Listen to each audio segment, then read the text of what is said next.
Hi, I'm Jody. I'm Matt. And we're Hungry Hoshians. Today we're about an hour away from Terre Haute, checking out a little town in Illinois called Robinson. So far so good on this one, and we've seen a lot of neat little shops, but we found something really special, and we'll hope you'll stay tuned to see where we go next. It's a real treat, right, Matt? Yep.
Still my favorite candy bar. It's great.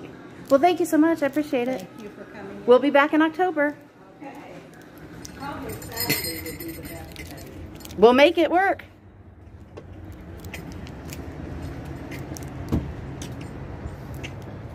Matt?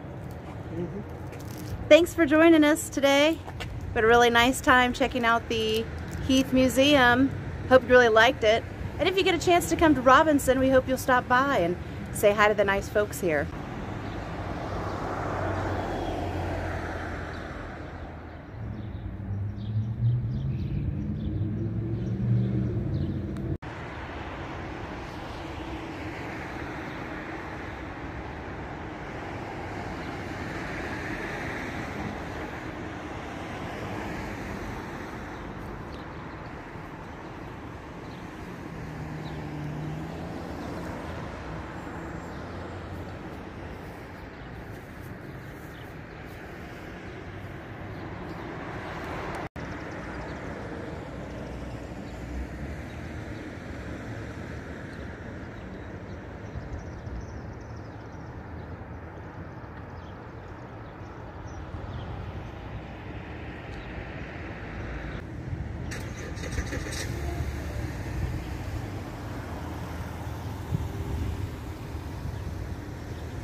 And you can see that it's beautiful, beautiful wood. It's a gorgeous, gorgeous, well-built building. I call it the young lady because she's just not 100 years old yet. And it was a medical place in the later years. It had a mini hospital, we could say, in here. People who, ladies who had to have a baby came in here to have their baby. This is before we had the regular hospital in Robinson.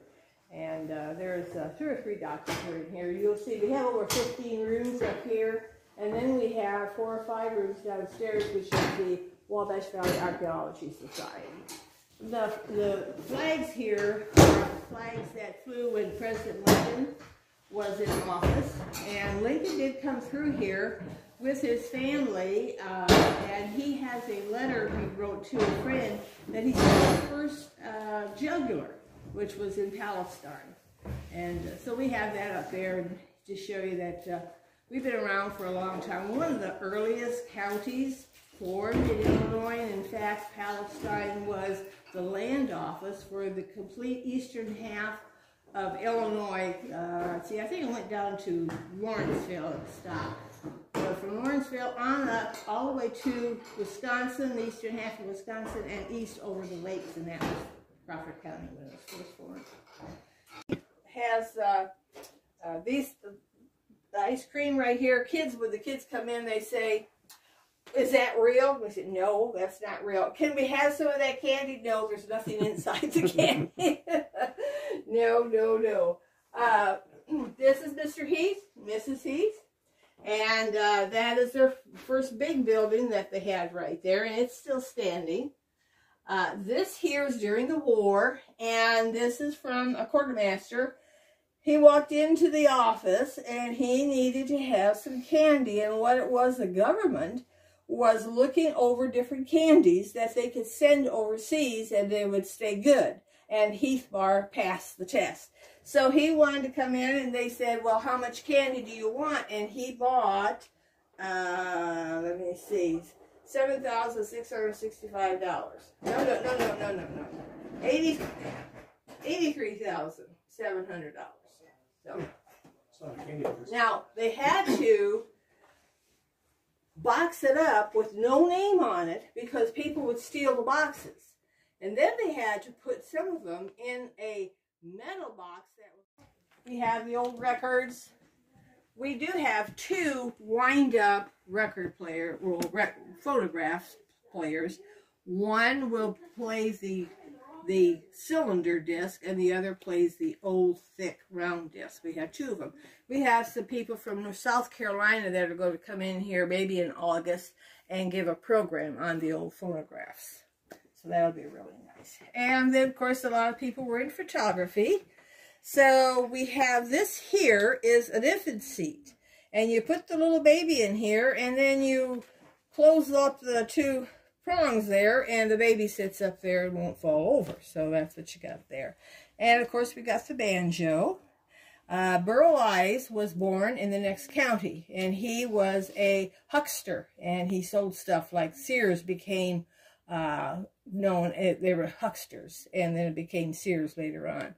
Music, it's a French music that you would be playing. It's a little high in tune, and here is at the Elks, and this is Hap Fleming, and he's playing his Celeste, and he also has an organ, and he plays it at the same time he can. That was his wife, and it's just a little band, and they would have some restaurants here in town that you could go to, and the band would be playing as you're eating your meal, and just something really nice, enjoyable, relaxing. The old one is this one right here, and it is the uniform worn by Harry Richards.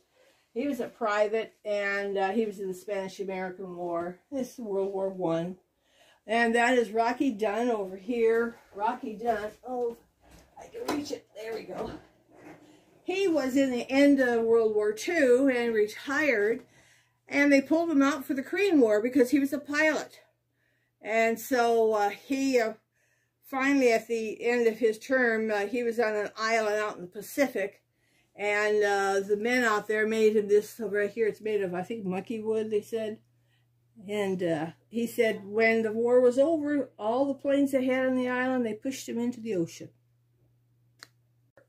was effective in 1836. It's an Arkansas flag.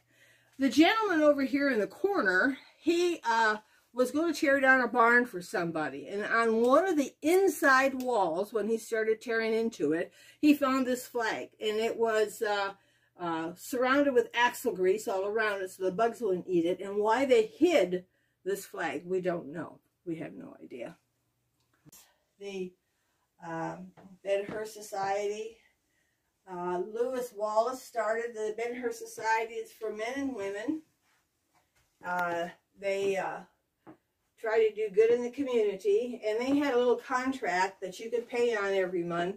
And if something happened in your house, like maybe if you had a fire or something happened, they would pay you what you paid in and extra, and that is the first insurance companies. So you have, this is the insurance company, and then down here is the Modern Woman of America, and that was an insurance company. This has got axes in it, and they would dress up and be in parades, and they would take their axes and twirl them and stuff, you know, like the baton twirlers do in front of a band stuff. So, but that was first insurance companies. The sofa here is from the Fife family in Palestine. The pictures here are some of the early pioneers from Hudsonville and from Oblong. The stove here, it burns cold. It is similar to Abraham Lincoln's stove that he would have in his house in Springfield. This is, here is a hairpiece. It's shaped like a horseshoe, and it is open at the top so the good luck will fall in for the family. It's all made of hair, all of it. And it is made in 1850s. We have this here. I have never figured out exactly what it's made of, but they do have a head to it. I don't know what it is. Not good. And then I show the girls when the students come, I show them the muff that they would be using. You know, go, what's that? I said, this is a muff. And they would understand that. And of course, we have a lot of different scrapbooks. This is an old Sears Roebuck catalog. These are just different people here. And the organ, it does plays beautifully. In September, we have night at the museum and we dress up in period clothing and people come through here. We have a wake in here, and we have a small casket, and we have dead roses on top of it. And the lady is in here and she plays the music. And so we have a wake in here. The ice box over here is actually a transition between a wooden ice box and a metal one. And so you have a wooden door here, and you have wooden shelves, but you do have some metal things. And this is from Russia. That's a McDonald's menu from Russia. The rug beater is made of persimmon wood, and then you have the broom, and it has a 10-foot handle because the old houses had high ceilings, and so you had to have a long handle to be able to clean the dust off. And we have this thing here, nosed in, and it's a little chair as well. It's a high chair. The dishes here is from the Woodworth Hotel. And the Woodward Hotel was here in the early 1900s, and a lot of the oil men stayed at the Woodworth Hotel. Well, we thank you for watching today. Our Robinson, Illinois trip was really fun. We got to go to the museum, check out the Heath bars, and end here at Dog and Suds, which is just super fun. So if you get a chance, come to Robinson and check it out. We'll see you next time. Bye.